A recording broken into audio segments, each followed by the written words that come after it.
Lego Star Wars The Skywalker Saga. This seemingly amazing game is just riddled with so many cool details, gameplay mechanics, Easter eggs, characters that I just want to make a video dedicated to talking about, I guess, a bunch of random stuff really. Things that you probably didn't know about the game or hadn't seen in the gameplay, because I'll admit that I've spent a little bit too much time looking through all the gameplay, and when I did get the chance to play the game for about 80 minutes, I unfortunately spent way too much time looking into small details, which meant I didn't progress as far as many others did. But that's probably how I'm gonna play the game once it's actually released. I'll probably explore every little corner of the map and take it maybe twice as long as you're supposed to take to finish the game, but that's all fun, you know?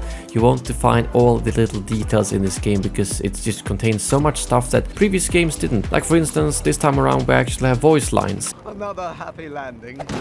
And yeah, they've really put a lot of work into those voice lines and making them hilarious, getting great voice actors and such. So they've really taken this game to the next level. And if you're new, feel free to click that subscribe button to stay up to date with the game. So let's get straight into the details. I found something cool on this attic here on Tanty 4, which actually seems to be the cover of Lego Star Wars 2 that they put up here. I'll admit that this is one of the reasons to why it took me way too long to finish this level, because I wanted to explore every little part of the map. And that's when you find cool little details like this. They really wanted to fill every corner of the maps with something interesting for you to find. Unfortunately, that's also a reason to why I didn't make it to the Death Star, because I also had a bit of a shorter play session than some others. So a quick shout out to Lunar Squadron for providing me with some Death Star gameplay. So while you're on the Death Star, and probably many other locations as well, you can actually swap out your blasters, something which I think is really cool. Like you can see here, you can swap out to a pulse cannon, a flamethrower, or a blast pistol.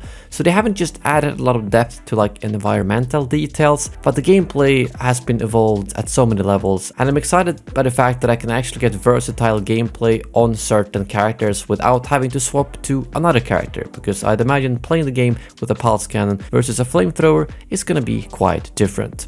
Translations. The game is filled with Aurebesh text, and we're probably gonna have like hour-long videos when the full game is out translating all of this, but there's a couple of things here that I thought was pretty cool.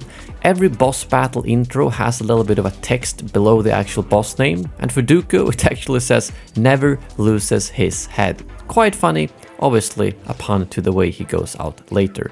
And another boss is the Dianoga on the Death Star, which subtext translates to "keep one eye open." Kind of speaks for itself. But another part where this comes in handy is actually on the Invisible Hand mission, which starts off with a bit of a funny cinematic where Obi-Wan and Anakin crashes straight into a retirement party. Because as you can see, these droids are standing here ready to have a party with cake, and the text actually says "Happy Retirement R65 which is obviously the droid's name. So I feel a bit sad for them. Anakin even eats some of his cake, and a moment later we get to see this little iPad thing or whatever you want to call it, with a conversation in between Grievous and the same droid, where the droid first says "retirement party" and Grievous responds with R65 something something. It was a bit blurry so I couldn't see. "I'll keep him distracted, cough cough." To which R65 responds with "thanks boss, I mean Roger Roger." So the game is just riddled with awesome translations, and I'm sure we'll find hundreds of these texts to translate all around the world. So while we're talking about the Death Star, you can actually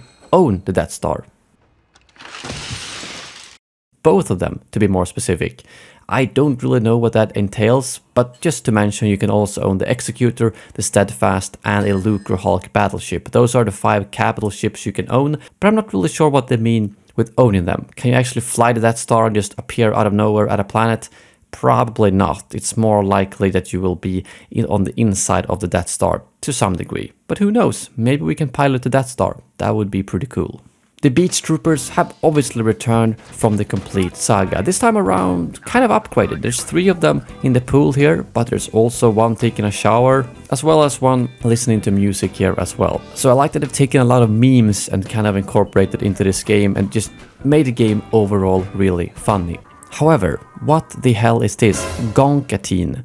I genuinely have no idea what this could be. This character doesn't show up at all if you Google him, And the only thing I can think of is the Sentinel droids from Battlefront 2. You remember those? Basically, Palpatine's last message after he died was put into some Sentinel droids. Maybe it's something like that where he decided, I really like gonks, so I'm gonna put like my last message inside of a gonk droid talking like the Sentinel droids. That would be pretty cool. At least that's my guess, because I genuinely have no idea what else it could be. One thing is for sure though, they really embraced the gonk meme with this game. Just from the little gameplay we've seen so far, we have a gonk power cruiser, a brand new ship. We have a gonk protection mission where you basically protect a gonk droid for a couple of minutes. You can ride gonks to unlock mini-kits, and you can find gonks pretty much on every map. They've really added a lot of gonks to this game, which is fun to see. Another pretty obscure character on the roster is Mr. Bones, who I previously didn't know who it was. It's actually a modified B1 battle droid who was made by Snap Wexley, who you might remember from the sequel trilogy, and they put a bunch of stuff into Mr. Bones like a combat droid program, martial art program, and a movement style similar to General Grievous. So he's an actual deadly B1 battle droid, not as useless as a normal one.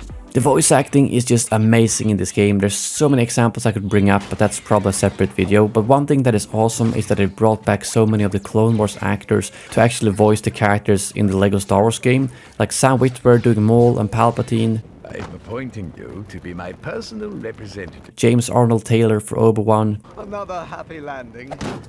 Matthew Wood doing Grievous and droids, Corey Burton for Dooku, Good. Twice the traffic, double the fall. and Matt Lanter for Anakin. On the Jedi Council. The council elects its own members. They'll never... The list goes on, but one thing I can say for sure is that the voice lines have really impressed me so far. If you really don't like the voice lines for some reason, or just want the classic feeling, you can actually unlock the Mumble Mode for free. It's the only extra in the game that's completely free and unlocked as soon as you boot up the game, but I think that's good. If you want the Mumble Mode, activate it right away. Personally, I like the voice lines so much that I'm probably just gonna try the Mumble Mode for like a few minutes, and then go back to the voice lines, because I don't want to miss out on any epic voice lines such as this one.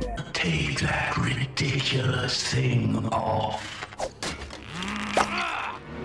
Another really awesome improvement with this game are the upgrades. There's actually a ton of them, so I'm not going to go over all of them, but there's a couple I wanted to mention just to give you an idea of how much the game can change depending on what upgrades you pick, such as the charged shot for the Scoundrel. If you hold your fire, you will charge up a shot and deal 25% more damage, and it will actually bounce off surfaces. Or if you're a bounty hunter, you can actually unlock a shock grenade, which briefly stuns enemies and disable energy shields, such as on the Droideka. Thank you very much. I hated fighting the Droidekas in the previous games because I felt like there was no effective way of taking out the shields, but now we have one. Or lastly, if you're a dark side force wielder, you can unlock the Force Crush, where you will repeatedly damage enemies grabbed with the Force. Sounds quite brutal, don't you think? And lastly, if you for some reason think that this game is too hard, there is so many settings you can activate to make the game fit your playstyle, such as turning off the automatic health recovery, or actually that's if you want to make the game harder. But in terms of making it easier,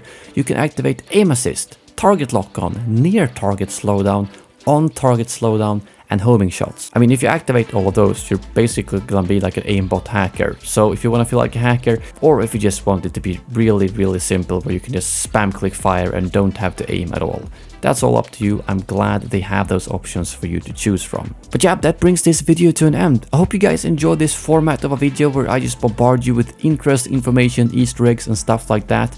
Please let me know in the comments below what you thought about the video, and if there's any other cool details in the game that I haven't talked about yet that you want to hear me talk about in the next video. Thank you very much for watching, and as always, may the Force be with you.